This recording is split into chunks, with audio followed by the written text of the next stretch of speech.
Good afternoon, and thank you so much for joining us. I really appreciate the opportunity to talk to you this afternoon for a few minutes. Would you start by introducing yourselves? My name is Omar Latif. I'm a pulmonary critical care physician, born and raised really at Rush, and I'm currently the president and CEO of the health system. Kathy Jacobson, President and CEO of Freighter Health. I have been here for almost 12 years, just finished my 10th year as the CEO. Spent 25 years in Chicago before that, 22 of which I spent at Rush University Medical Center. So knew Omar back in the day. Hi, I'm Dr. Susan Turney. I am the CEO of Marshall Clinic Health System, and I'm very proud to say that we're one of the leading rural health systems in the country. I've been here now almost for 8 years, and it went very fast. But in the time that I've been with my organization, we have been working on a transformation, and we have become a fully integrated health system. It's great to be here. Byron Job, CEO of Vizient. Vizient is a healthcare performance improvement company. It's been around for about 45 years. It is a provider-owned, provider-driven organization. We represent about 60 to 65% of the acute care market, and we essentially help organizations through their performance improvement journey. Joanne Conroy, I'm the president and CEO of Dartmouth Health. I'm Chris O'Connor. I'm the president and CEO of Yale New Haven Health. Why did your organization join the Equity Collaborative? In healthcare, one of the things in academia, one of the great dangers we all have is living in an echo chamber. We can sit in a room and compliment one another all day, and without really being in an environment where we can learn from our peers and see other forms of data and have honest conversations, we can't advance. And I think collaboratives like the Equity Collaborative are critically important for us to facilitate a mechanism to take a real honest look at who we are, where we're going, what does the data actually really say, and how can we learn from other people so that we're not all reinventing the wheel. I think it was really to take our diversity and inclusion efforts to the next level. You know, we've been at this longer than I've been here. I inherited a great structure. And, you know, kind of like Omar said, we're moving along and we're doing our things and we're improving and everything. But you start to slow down after a while. So actually in a number of our different diversity initiatives, we've grabbed onto these external pledges, whether it's AHA, some of our regional pledges, and the Equity Collaborative was perfect, you know, in terms of how we could frame our next steps in the agenda around gender diversity. America is really not an equitable society. Healthcare overall is not doing enough to really move that trust, to move that a true health equality, equity, and the gender equity. I think that is just critical in our environment. We joined the Equity Collaborative really for two reasons. One, the increasing work we're doing around health equity and support of our members. And then secondly, our own personal diversity, equity, and inclusion journey that we've been we set on a course back in 2019, essentially a long-term DE&I strategy that we put in place to align with our corporate strategy and our long-term mission and goals. Just from an internal perspective, as we think about our diversity, equity, and inclusion strategy, we have 3 goals. One is more internally focused around enabling an exceptional, and what's critical here is a consistent employee experience for all employees. Secondly is creating a leader-led culture of diversity and inclusion where our leaders, myself, my team step into it in a more visible way. And then finally, more externally, developing a diverse workforce across all levels of the organization. I'm going to connect the dots for the audience. We, in 2013, started a group called Women of Impact. And one of the members of that group, Christine Malcolm, with the support of many of our founding members, established the Carol Emmott Fellowship and Scholarship Program, which continues to this day and is very successful. And out of that grew the focus on equity in the workplace. And since all of our missions is to increase the number of women in leadership positions in healthcare, one just naturally led to the other. And this is just a continuum of how you actually change leadership at the top of healthcare across the country. In many ways, it has Yale New Haven is product, obviously, of phenomenal leaders. I succeeded Marta Borgstrom, who was the first woman CEO within the health system and at the hospital.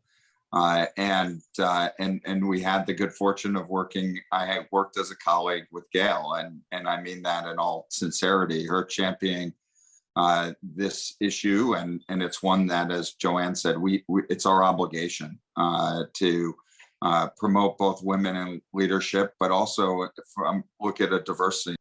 What value has your organization received from being a member? I'd group it into two broad areas. One is data. I think that in healthcare, we make a lot of decisions sometimes based on emotion or what happened 20 years ago. Having real-time data about what's actually happening, what are real numbers and what's really possibility is like turning the lights on in the dark. And I think in part of the data we've gotten from the Equity Collaborative, for example, in the McKinsey survey, is a really honest way to look at your data and know where you stack up against your peers and where you stack up against yourself historically on one year to the next. And so that's an honest way. I would group it into two, and it's probably the inside and the outside. So the inside is that collaborative learning. And even though I can't attend the meetings, I read everything, that you distribute in there. And so being able to take the best of both worlds from what University of Chicago is doing or from what Dartmouth is doing, and we've directly translated some of that, to us and improved what we're doing. The other area that I would really say from an internal perspective is some of the great work people are doing on unintentional bias in interviewing, for example. We've taken that broad, not just for our gender diversity issues, but also obviously for our racial minority issues as well. I mentioned that health equity is critical for us and the discussions need to be amplified. We also are doing a lot of work internally. And I think that being part of the Equity Collaborative has really been a phenomenal resource. And I'm not a big fan of the word phenomenal, but I couldn't think of a better word to say than phenomenal here. We're all on this journey and we can't do it alone. And I think first and foremost, this is really a learning community. It is an active group working with our peers who really, I think, have similar goals. And I also think, believe in the mission that we have of gender equity. One of the things I've learned personally stepping into the DE&I work is all organizations that are at a different point in their journey, and there's a lot of learning to be had. There's kind of the intellectual part of it, and then there's the kind of, you have to find your personal why, the heartfelt why it connects for you as an individual. And what I've learned is as society changes, social norms change, expectations around transparency, we're all kind of learning through that. And one of the benefits I know that our team has gained through the Equity Collaborative is the sharing and the networking and the best practices that are shared within it. I think that's so invaluable as we all are on these journeys to try to build out a more equitable workforce. Collaborative begins with kind of a self-reflective process. And I have to say, when we did that at Dartmouth Health, we actually found a number of things we had to correct right away. And we had some just systemic racism that was actually in our data collection process. Maybe not a surprise, but if you didn't identify your race within our HR system, the default was white. So we probably inaccurately counted the diversity of our workforce for years before we actually identified that and fixed it. It's a reflection of how are we doing, and again, that self-reflection creates action planning because of the commitment that we talked about earlier. So that's been tremendously helpful and I think beneficial to the organization. I think the one thing structurally we've done is mandated diverse candidates in recruitment. So particularly at the senior leadership level, we use Korn Ferry for the majority of our leadership searches and have a requirement that we present a diverse field. And I'm going through a CFO search, which is probably one of the more challenging roles for diversity, and yet we're coming up with, I think, a wonderful candidate pool. So, those are some of the things that we've benefited from, and countless others. Why are you personally committed to gender equity, to diversity, and to inclusion? As leaders, we have the opportunity to try to shape the world. And I don't run the world. I don't run the country. I maybe manage a handful of people. And in that ability to manage a handful of people, we have the ability to impact or create the world that we want for our children, and the world that we want for our future. How could that world measure the value of human beings differently? And it's not a political argument. It's not a social argument. It's not an argument that should be made it's not an academic argument. The reality is, as human beings, we're all equal. And the furthering the reality, that's not what happens today. If we want a better world, we're going to have to lead with actions instead of words. And so the actions are by actually doing the work to make the changes to elevate people to the right positions, the right roles, and the ability to make an impact. Probably twofold. Personally, I've witnessed it and I've lived it. I entered, one might say, the C-suite at the age of 27 in 1990. So I just gave my age away with that also as well. But it was a different time. 1990 was a different time. I was often the only woman in the room, whether it was an internal meeting, an external meeting, an industry meeting, often, and the youngest, at least at the start, not anymore. And I actually, with stark memory, can remember suboptimal decisions being made because we did not have diversity at the table. And I think number two, it's different for healthcare organizations, and particularly community-based, not-for-profit healthcare organizations. It's our mission to serve our community. And if we don't reflect the communities we serve, we're putting up a barrier.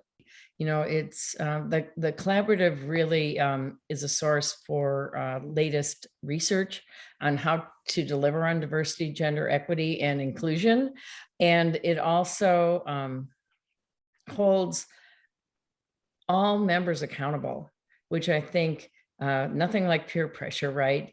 And by having that accountability to have real and actionable change, I believe is critical. So I think that this isn't a one and done. This group will continue, and it will be a force, I believe, for positive transformation. One of the things personally that I had to do as I stepped into that is really just embrace myself and learning more about the importance. And two things came that I learned through that process. One, there, like I said earlier, there's the intellectual piece, and then there's the heart connecting piece. Intellectually, it's really clear. The research, empirical evidence and research shows that the highest performing organizations are those that are more diverse and inclusive in nature. There's so many studies, McKinsey and Pricewaterhouse and Deloitte and others, consistently show that organizations perform better when they have that type of diversity and inclusiveness. And I find it perplexing that over the last 15 years, we've demonstrated again and again and again that when you have diverse leadership teams, you perform better financially. And frankly, your employees are more engaged. And yet, we haven't really made a dent in changing the diversity of our leadership team. It's kind of crazy. And I think as leaders, we don't need another study to demonstrate that this is important. We just have to do it. And sometimes you just have to take a leadership role and do it.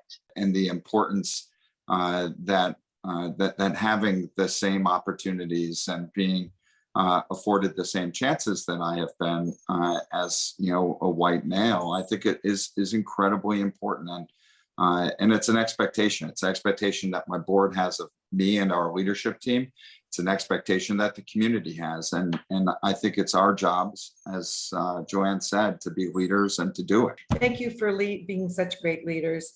Thank you for the organizations that you all lead, and appreciate so much your involvement in the Equity Collaborative.